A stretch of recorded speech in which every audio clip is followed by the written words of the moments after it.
quiero retomar un poco lo que hemos estado hablando, ¿verdad? Y el tema para lo que vamos a ver para este mes, la serie que vamos a ver es la fe y los frutos. Diga conmigo, la fe y los frutos. Pero antes de hablar de la fe y los frutos, yo quiero un poco recordarle lo que hemos venido hablando sobre lo que es la fe y sobre lo que es ser un hijo de la fe. Recuerdan que leímos el libro de Génesis cuando dice que la tierra estaba desordenada ahí. Ok, eso habíamos hablado, que todo desorden produce.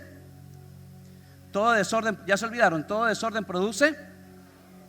Y ahí les mencioné que debemos aprender a ordenarnos, ¿se acuerdan? ¿Cuántos llegaron a la casa a ordenar su cuarto, a ordenar las cosas? Y ahí les mencioné que no se trata solamente de ir a ordenar cosas externas, sino de ordenar cosas internas. Porque cuando hay un cambio interno, las cosas externas también cambian.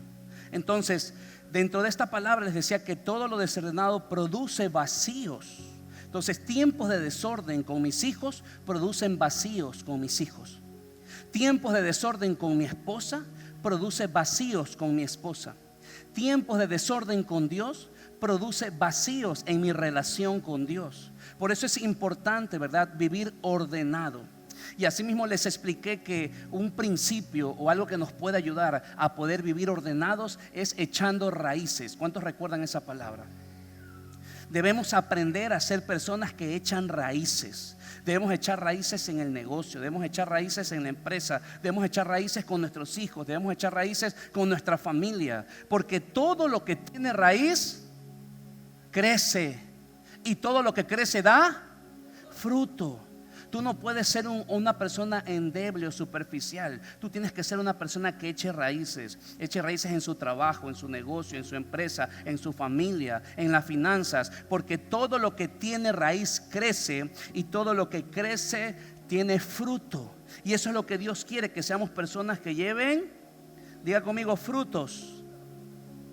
Ahora, para poder crecer y enfrentar los dolores del crecimiento, porque yo les había mencionado que crecer duele. Diga conmigo, crecer duele.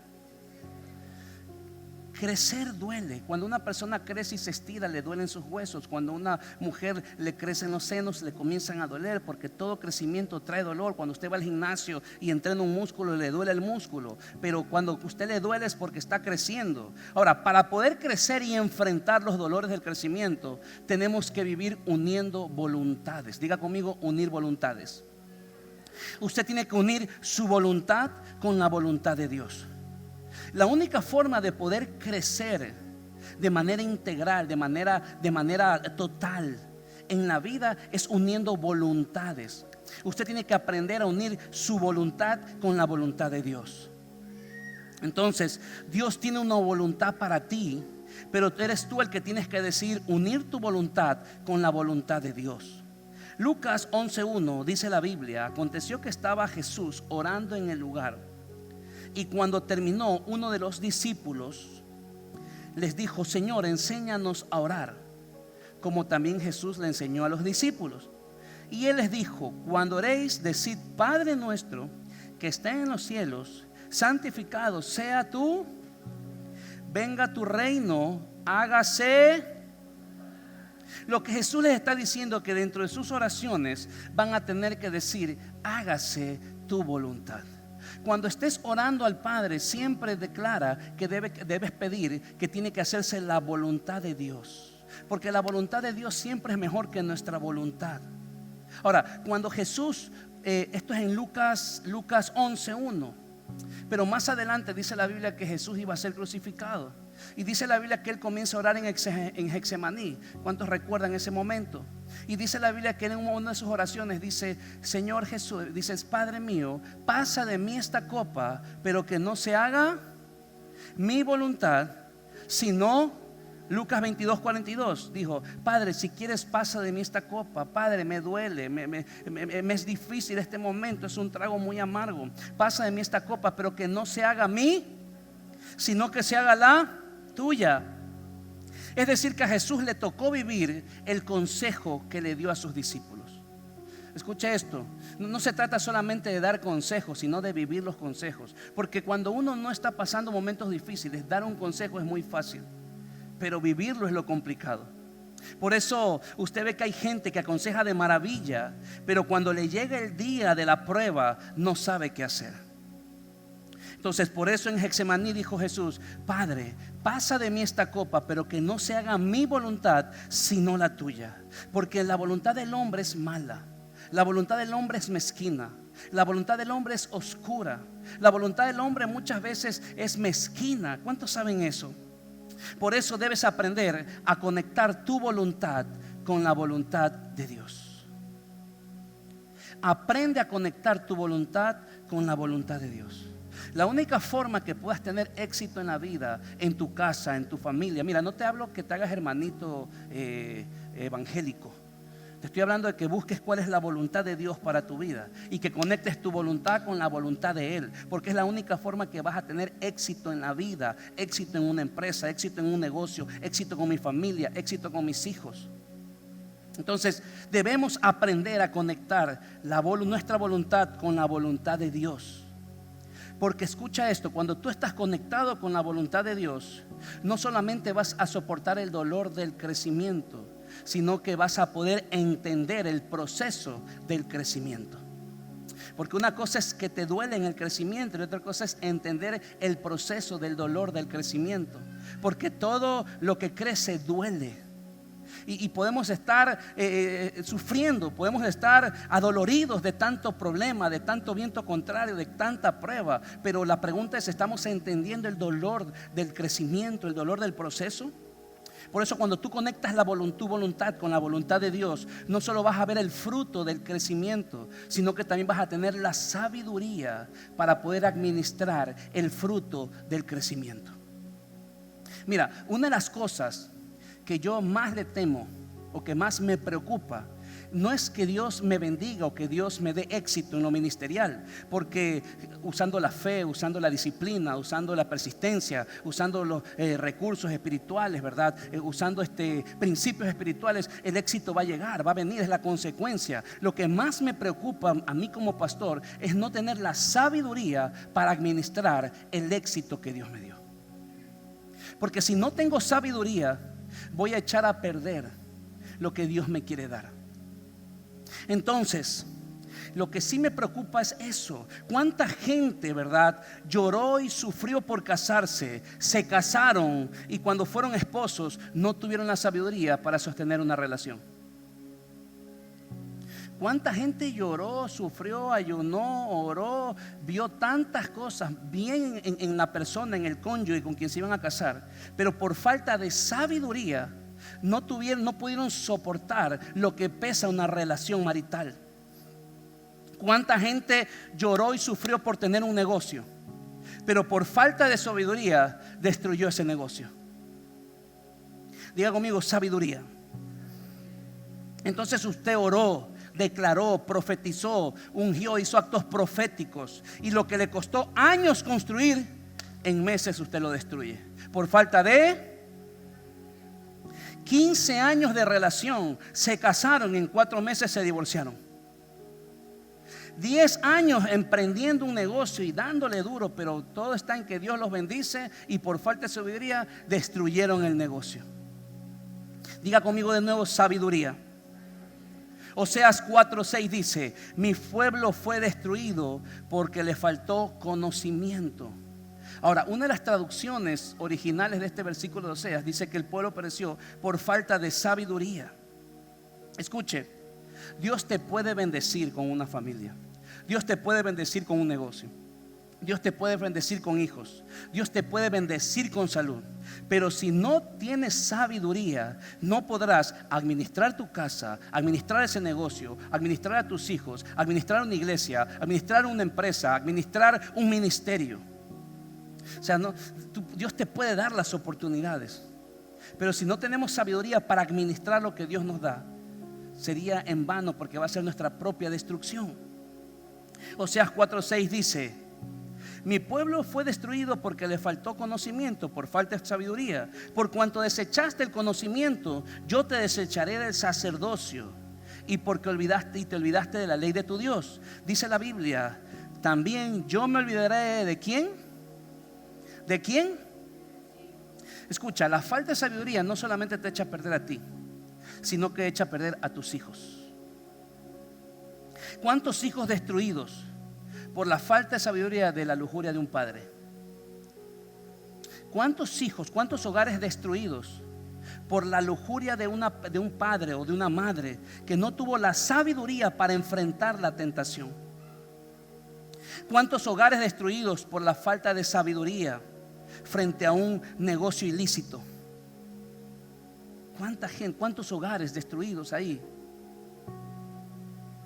Entonces, la falta de sabiduría no solamente me destruye a mí, sino que destruye a mis hijos, destruye a los que están más abajo. Por eso usted debe entender algo: hay gente ungida pero sin sabiduría. Hay gente muy ungida pero que no tiene sabiduría. Recuerda lo que le pasó a una de las esposas del profeta, de la compañía de profetas de Eliseo. Dice la Biblia que salió una viuda y le dice: mi marido ha muerto y mi marido era profeta, pero me ha dejado endeudada y mis hijos se están yendo, ¿verdad? Unos acreedores se los quieren llevar porque le debemos mucho dinero. O sea, el profeta era ungido, pero no tenía sabiduría. Por eso ahí usted ve tanta gente con milagros, señales, prodigios y tanta palabra profética, ¿verdad? Tantas cosas que está muy bien. Debe haber un equilibrio, debe haber una balanza. Pero puede ser muy ungido, pero necesitas sabiduría. Por eso Jesús primero fue ungido. Primero fue sabio. Primero tuvo sabiduría y luego fue ungido. Jesús conocía el principio, por eso el primero, antes de ser ungido, Él agarró la sabiduría. Te lo demuestro. Lucas 2:51 dice: así que Jesús bajó con sus padres a Nazaret. Jesús era pequeño y vivió sujeto a ellos. Diga conmigo, sujeto a ellos. Aquí hay un principio.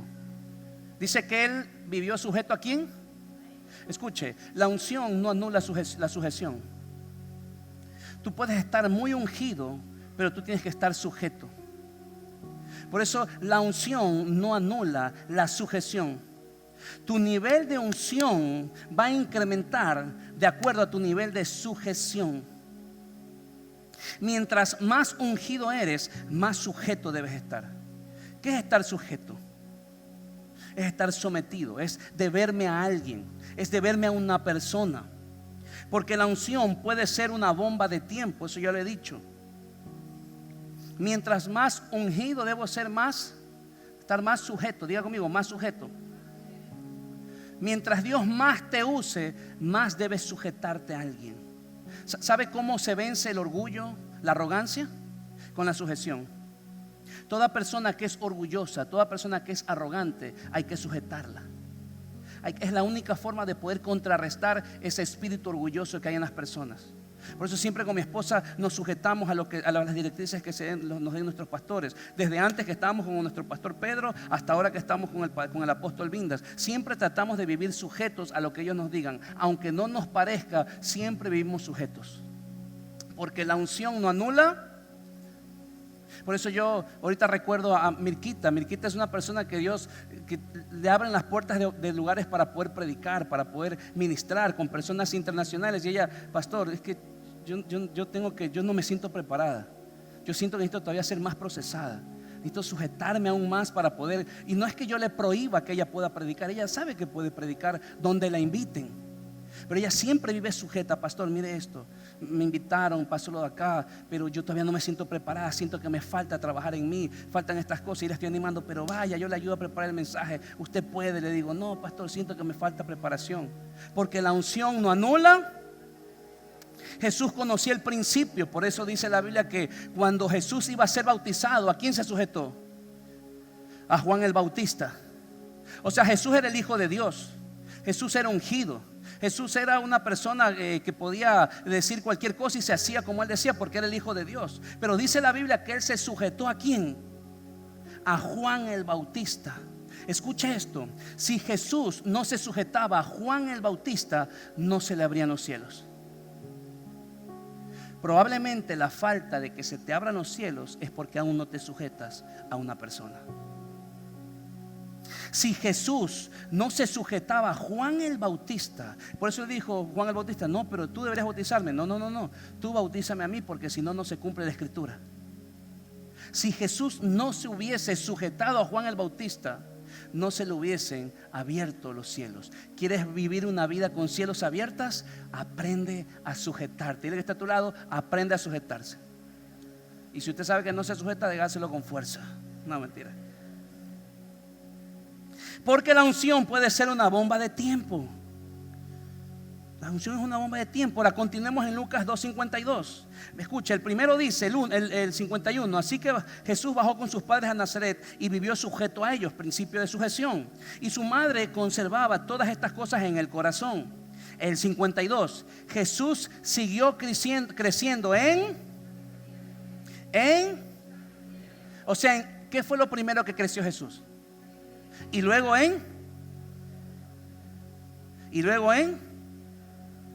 dice en estatura, y luego cada vez gozaba del favor de Dios, es decir, la unción del poder de Dios. Por eso Jesús primero fue sabio y luego fue ungido. Por eso no te maravilles de solamente ser ungido. La pregunta es si eres sabio. Jesús conocía el principio, por eso él sabía que primero tenía que ser sabio antes de ser ungido, porque la propia unción por falta de sabiduría es destrucción. Entonces, hoy en día la gente busca primero la unción y luego la sabiduría. Y acuérdese que la unción sin carácter es un desastre. El carácter es sabiduría. Lucas 4:14 dice: y Jesús volvió en el poder del Espíritu a Galilea y se difundió su fama toda la tierra y a su alrededor. Aquí fue ungido Jesús. Jesús fue ungido después del desierto. Él primero adquirió sabiduría cuando era muy pequeño y luego fue enviado al desierto. Diga, está a su lado, el desierto te unge. El desierto no es para destruirte, el desierto es para ungirte. En el desierto es que se manifiesta el poder de Dios, lo que hay dentro de ti, para lo que fuiste hecho. Por eso Jesús después dice la Biblia en Lucas 4:14, y volvió en el poder del Espíritu. En Lucas 4:1 dice que estaba en el desierto, se le presentó Satanás, tuvo las pruebas, tentaciones, pero luego que salió de esas pruebas del desierto, dice la Biblia, y Jesús volvió en el poder del Espíritu. Diga conmigo, Jesús volvió en el poder del Espíritu. Jesús fue ungido y después pasó por el desierto. Diga, está a su lado, el desierto te unge. Ahora, yo quiero que entiendas este pensamiento. Dios antes de usarte debe trabajarte. Porque la unción es una bomba de tiempo. Lo que Dios te puede entregar en la vida ministerial, en tus negocios, en empresas, en tu familia, Dios primero siempre que tiene que trabajarte. Porque Dios tiene que primero, antes de poder usarte, debe trabajar en tu vida, trabajar en esos líos emocionales que tenemos. Por eso Dios primero trabaja contigo para luego trabajar a través de ti. Dios antes de usar a Moisés tuvo que trabajar en lo iracundo que era Moisés. Dios antes de trabajar en Abraham antes de usar a Abraham tuvo que trabajar en ese espíritu de incredulidad que tenía Abraham. Dios antes de usar a José tuvo que primero trabajar con la zapada de José. ¿Por cuántos sabían que José era sapo? Pues hermano, que Dios está trabajando ahí en su zapada. No, mentira. Entonces Dios antes de usar a Pablo tuvo que trabajar en Pablo. Porque Dios antes de usarte debe trabajarte. Escucha, Hechos 9:15 dice: el Señor le dijo, ve. Esto estoy hablando del llamamiento de Pablo. Dice, el Señor le dijo en Hechos 9:15 a Ananías, ve, porque eres instrumento elegido para llevar mi mensaje. ¿A quién? ¿A quién más? A los reyes, como también al pueblo de... Hasta ahí muy bonita la profecía. Te voy a usar, te vas a levantar, vas a ser usado ante reyes. Imagínense que le den una palabra a usted. Va a ser usado con el presidente Daniel Noboa. Tú le vas a llevar una palabra. Imagínense, eso es lo que le estaba pasando a Pablo. Vas a ser usado, Dios te va a llevar a grandes lugares y un poco de cosas. Pero después de eso, después que le da esa profecía tan linda, que es la única que recibió Pablo, vienen las letras pequeñas del llamado. Diga conmigo, letras pequeñas. Mira lo que dice el 16. Y le voy a mostrar cuánto debe, ¿qué cosa? ¿Por qué? Por mi nombre. Le voy a mostrar cuánto debe sufrir para que esa palabra se pueda cumplir. Por eso Dios, antes de ungirte, debe trabajarte, debe formarte, debe alinearte, debe poner en orden ciertas cosas que están en desorden, porque todo lo desordenado produce vacíos. Entonces no te preocupes por lo que está a tu alrededor, ocúpate de lo que está en tu interior, porque cuando cambias lo interior, lo exterior también cambia. Son pequeñas cosas en nuestro interior que debemos de cambiar, porque lo que está en tu interior tiene el poder de cambiar lo que está en tu alrededor. Lo que está en tu interior, iglesia, tiene el poder de cambiar lo que está a tu alrededor. Es el tema de una conducta interna, algo dentro de mí que no está bien. Un cambio interno produce cambios externos. Cuando cambia tu manera de pensar, cambia tu manera de actuar, cambia tu manera de hablar, cambia tu manera de vestir, cambia tu carácter, cambia tu forma de pensar. Solamente un pequeño cambio puede producir grandes cosas alrededor mío. Por eso es importante unir nuestra voluntad con la voluntad de Dios. Ahora, la pregunta del millón es: ¿cuál es la voluntad de Dios? ¿Usted sabe cuál es la voluntad de Dios? ¿Usted sabe el versículo? Romanos 12:2 dice que la voluntad de Dios es buena, agradable y... ¿cuál es la voluntad de Dios? Vamos todos. Vamos de nuevo. ¿Cuál es la voluntad de Dios? Ahora, todos sabemos cuál es la voluntad de Dios. ¿Sabes cuál es el problema? Que no sabemos cómo es esa voluntad de Dios. Claro, la voluntad de Dios es buena, perfecta y buena, agradable y perfecta. Ahora, la pregunta es: ¿cómo es buena? ¿Cómo es agradable? ¿Y cómo es perfecta? Pero iglesia, yo llegué a una conclusión en mi vida, y es que a mí no me importa cómo es esa voluntad de Dios en mi vida, sino que cuál es la voluntad de Dios en mi vida. No te enfoques en el cómo, sino cuál es la voluntad. Aunque las cosas sean difíciles, aunque las cosas no sucedan, yo decidí creer que la voluntad de Dios es ¿qué cosa? Buena, agradable y perfecta. Yo solo me voy a ocupar en creer que la voluntad de Dios es así. Es buena, es agradable, es perfecta. No sé cómo, porque a veces veo cosas que no son buenas para mí, a veces veo cosas que no son agradables para mí, a veces veo cosas que no son perfectas para mí. Porque veo la delincuencia, veo robos, veo secuestros, veo cosas muy difíciles y muy feas que están pasando en nuestro país. Pero también dice la Biblia que donde abunda el pecado, porque la voluntad de Dios es y perfecta. Esa es la voluntad de Dios. Entonces, ¿qué es lo que te quiero decir? Que por más mal que veas la crisis, la voluntad de Dios va a ser buena, porque esa crisis desarrolla tu fe, esa crisis desarrolla tu carácter, esa crisis desarrolla un temperamento, esa crisis desarrolla tu voluntad, esa crisis desarrolla una idea. ¿Cuánta gente emprendió en crisis? Porque la voluntad de Dios es... Sin esa situación, escucha esto, sin esa situación que estás viviendo no podrías crecer. La única forma de crecer como estás creciendo hoy, porque mírate años atrás, no eres el mismo de ahora, ¿o no? Si no fuese por esa voluntad, tú hoy no estarías donde estás ahora. Porque las pruebas nos ayudan a crecer. Diga conmigo, crecer. Sin esa situación jamás podría crecer y desarrollarme. Por eso yo te vengo a decir, iglesia, todo lo que has vivido en tu vida es bueno, agradable y perfecto. Todo lo que has vivido es bueno, agradable y perfecto. Todas las situaciones, por más complicadas que has tenido, son buenas, agradables y perfectas. Enfócate en esa palabra. No veas el cómo lo va a hacer, porque hay momentos que no vemos que es bueno, no vemos que es agradable, no vemos que es perfecto. Pero cuando tú tienes fe y usas la fe, tú sabes que lo que estás viviendo es bueno y perfecto, porque te hará mejor persona, te hará mejor ser humano, te hará mejor hijo, te hará mejor hijo de Dios, te hará mejor empresario, te hará mejor dueño de negocio, te hará mejor persona, porque la voluntad de Dios es, yo quiero que se quede con esa palabra, buena, agradable y... Por eso olvídate, iglesia, olvídate del cómo. Solo cree que su voluntad es buena, solo cree que su voluntad es agradable. Por eso debes conectar tu voluntad a la voluntad de Dios. Escucha, Una de las formas de conectar mi voluntad a la voluntad de Dios es usando la fe. Diga conmigo, debo usar la fe. Si tú no usas la fe, no vas a poder conectar tu voluntad con la voluntad de Dios. Porque el que tiene fe no anda cuestionando de lo que está viviendo. Está preguntando, bueno, algo Dios va a hacer con esto que estoy viviendo. Por eso tú no puedes unir tu voluntad a la voluntad de Dios si no es por medio de la fe, porque el lenguaje de Dios es la fe.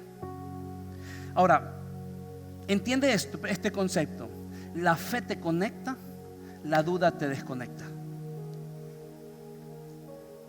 Siempre que usas fe, estás conectado. Pero siempre que usas la duda, te comienzas a desconectar. Porque todo en lo que tú crees, te conectas. Cuando tú crees en algo, te conectas con ese algo. Cuando tú crees en alguien, te conectas con ese alguien, ¿o no? Cuando tú crees en una persona, te conectas con esa. Cuando tú crees en un negocio, te conectas con ese. Porque la fe y la duda. Por eso entiende el principio. Debemos vivir conectados. Por eso cada vez que tú dudas de tu matrimonio, te estás desconectando de tu matrimonio. Cada vez que tú dudas del propósito de Dios, te estás desconectando del llamado de Dios. Cada vez que tú dudas de la familia, te estás desconectando de la familia. Cada vez que tú dudas de las promesas de Dios, de lo que Él dijo, te estás desconectando de lo que Dios puede hacer en tu vida, iglesia. Por eso tienes que aprender que la fe Nunca dudes de las promesas de Dios. Cada vez que dudamos, por más difícil que estemos viendo en nuestra realidad las cosas, estamos desconectándonos de las promesas de Dios. Dile que está a tu lado, no te desconectes. Por eso Pablo dijo, ni lo alto, ni lo profundo, ni ninguna otra cosa me va a desconectar del amor de Cristo. ¿Había alguien que pueda creer esa palabra? No hay nada que me va a separar del amor de Cristo. Ni ángeles, ni principados, ni nada. Nada me va a desconectar de Cristo. Pablo mismo dijo, porque las aflicciones del tiempo presente no me van a desconectar de la gloria venidera que ha de manifestarse en Cristo Jesús. Hay alguien que pueda decir, yo no me voy a desconectar, aunque sea difícil lo que estoy viviendo, yo no me voy a desconectar. Ahora, ¿cómo me mantengo conectado? Jesús nos enseña que debemos permanecer. Voy a ir terminando con esto. Yo quiero hoy que entiendas esto. La voluntad de Dios siempre es buena, perfecta, agradable. Ahora, ¿cómo es buena, perfecta, agradable? No lo sé, ¿verdad? ¿Cuántos están viviendo momentos hermosos? Por fe. O sea, yo estoy viendo los mejores momentos con mi esposa. Hay harto avivamiento todas las noches. O sea, conversábamos todo eso de la palabra. Jesús nos lo enseña, debemos permanecer. Y debes entender que a pesar de cualquier circunstancia, permanece. A pesar de cualquier problema, permanece. A pesar de cualquier situación, debes aprender a permanecer. No puedes ser una persona de doble ánimo, una persona indivisible, una persona que un día está bien y mañana está mal. Debes aprender a ¿qué? Juan 15:4 dice, mira lo que dice Jesús: permanezcan en mí y yo permaneceré en. Pues una rama no puede si la cortan de la vid, y ustedes tampoco pueden ser fructíferos a menos que permanezcan en. Jesús lo que está diciendo es: permanezcan en mí, echen raíces, aguanten el dolor, porque el crecimiento trae. Dice, mira, yo soy la raíz, yo soy el árbol, yo soy la vid. Permanezcan en mí, echen raíces, aguanten el dolor. Que si ustedes aguantan el dolor, yo permaneceré en ustedes. Lo que Jesús está diciendo es que aprende a unir tu voluntad con mi voluntad, aunque no te parezca, aunque lo veas difícil, aunque las cosas no te salgan. Aprende a conectar tu voluntad con mi voluntad usando la fe. Por eso debes aprender a permanecer. Mira, gente exitosa en ministerios, empresas, negocios, familias, lo que sea, son personas que han permanecido, que a pesar de los problemas que podamos tener disfuncionales en el hogar, en una empresa, en un negocio, una idea, lo que sea, hemos permanecido.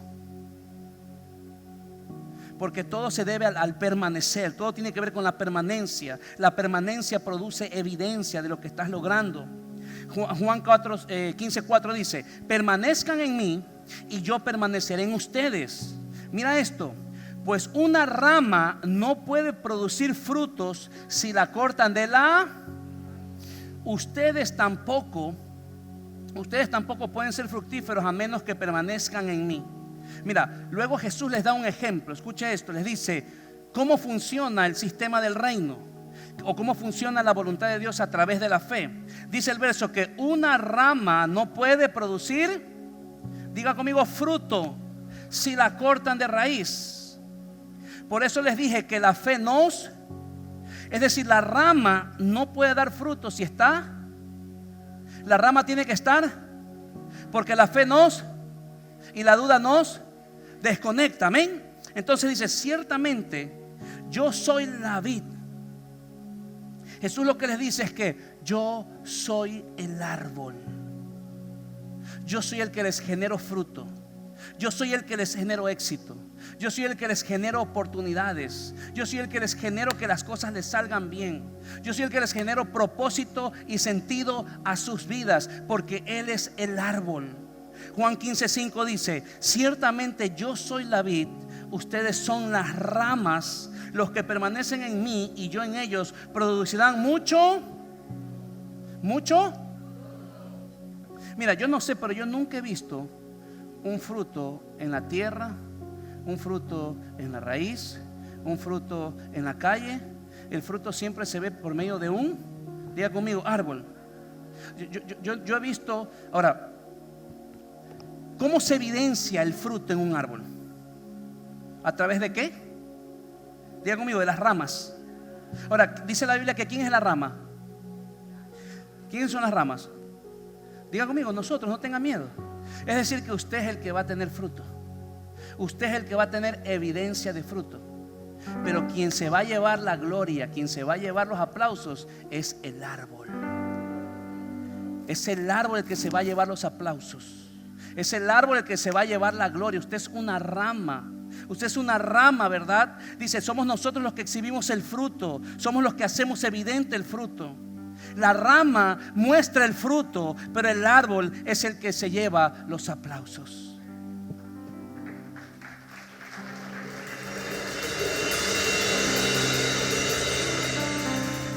Es el árbol. Yo pregunto, cuando usted ve un árbol de manzanas y ve una rama ahí con todas las manzanas hermosas, preciosas, ¿usted qué dice? Qué hermosa esa rama. Usted no dice eso. ¿Qué usted dice? Qué hermoso ese árbol. Porque ¿quién se lleva los aplausos? El árbol. Quien se lleva los aplausos es el árbol. Tú serás el que muestre los frutos. Tú serás el que levantes la empresa. Tú serás el que levante a tu familia. Tú serás el que eduques a tus hijos. Tú serás el que levantes ese negocio. Tú serás el que hagas cosas grandes. Pero quien se va a llevar los aplausos es el árbol. Nadie más que Él. Pero cuando la gente te pregunte cómo le haces, y ponte sobre tus pies, iglesia.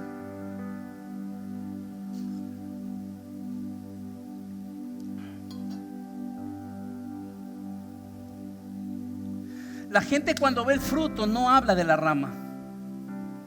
La gente habla del árbol. Y ese es el sistema del cielo. La rama muestra el fruto, pero el árbol es el que lleva los aplausos.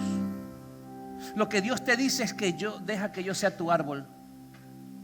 Deja que yo sea tu árbol. No te desconectes, porque cada vez que te desconectas del árbol, te estás desconectando del propósito. Cada vez que te desconectas de tu familia, te estás desconectando del propósito de Dios en tu familia. Cada vez que te desconectas de Dios, te estás desconectando del propósito de Dios. Por eso dice el versículo: ustedes son las ramas, yo soy el árbol, y lejos de mí nada pueden hacer. Tú vas a ser el que levante la empresa. Tú vas a ser el que va a ser promovido. Tú vas a ser el que vas a tener buenos hijos. Tú vas a ser el que va a tener un buen matrimonio. Tú vas a ser el que va a dormir bien por las noches. Tú vas a ser el que va a tener, que la gente la va a estar viendo que le está yendo bien. Pero cuando la gente te pregunte: ¿cómo le haces, Carlos? ¿Cómo le haces, Javier? ¿Cómo le haces, Adrián? ¿Cómo le haces? Tú le vas a contestar: es que yo estoy conectado al árbol de vida eterna. Yo estoy conectado a ese árbol que produce fruto. Yo estoy conectado a ese árbol que me da paz. Yo estoy conectado a ese árbol que me da favor. Yo estoy conectado a ese árbol que produce fruto, porque es el árbol. El árbol es el que se lleva los aplausos, iglesia. Por eso yo quiero que levantes tus manos y quiero terminar profetizándote, iglesia. Salmos 1:3. Serás, escucha esta palabra, serás como árbol plantado junto a corrientes de agua de vida, y su fruto no cae, sino que llevará fruto a su tiempo, y su hoja no se cae, y todo lo que haces, alza tus manos, todo lo que haces será prosperado, iglesia. Vas a prosperar, iglesia. Anda por ese negocio porque será tuyo. Anda por ese carro porque a ti te lo van a dar. Anda por ese trabajo porque está escrito que es para ti. Anda por esa visa porque te la van a dar, iglesia. Anda por esa familia porque te irá bien, porque serás como el árbol plantado junto a corrientes de agua, que da fruto a su tiempo, iglesia. Te profetizo, viene el tiempo de los frutos. Viene el tiempo de los frutos, Judá Ministry. Vas a ver los frutos de Dios, pero dice la Biblia: a su tiempo su hoja no cae. No va a caer tu hoja, iglesia. Vas a estar tal vez cansado, agobiado, pero no te vas a caer, porque estás conectado al árbol de la vida, el árbol que te da paz, el árbol que está contigo, el árbol que te va a hacer progresar, el árbol que te va a hacer prosperar. Es el árbol de vida eterna, iglesia. Y todo lo que hagas será prosperado, iglesia. Recibe esta palabra, y si la crees, dale un fuerte aplauso, porque el Señor hará cosas grandes en tu vida. Solamente no te desconectes. No te desconectes de la raíz. Ustedes son las ramas, yo soy el árbol. Yo voy a recibir los aplausos. En ti van a ver los frutos. En ti dirán: ¿cómo lo hará? Pero ¿qué hace esta persona? Es que yo estoy conectado al árbol. El árbol que me da vida, que me da paz, que me da tranquilidad, que me prospera, que me hace progresar. Es la única forma que vivas conectado al árbol. Ninguna rama puede producir fruto fue desconectado del árbol. No tiene sentido. Asimismo, iglesia, tú no vas a poder dar fruto si no te mantienes conectado al árbol de vida eterna, iglesia. Conéctate a tu familia para que veas el propósito en tu familia. Conéctate con Dios para que veas el propósito de Dios. No te desconectes, por más difícil que veas tu panorama alrededor. No te desconectes, iglesia.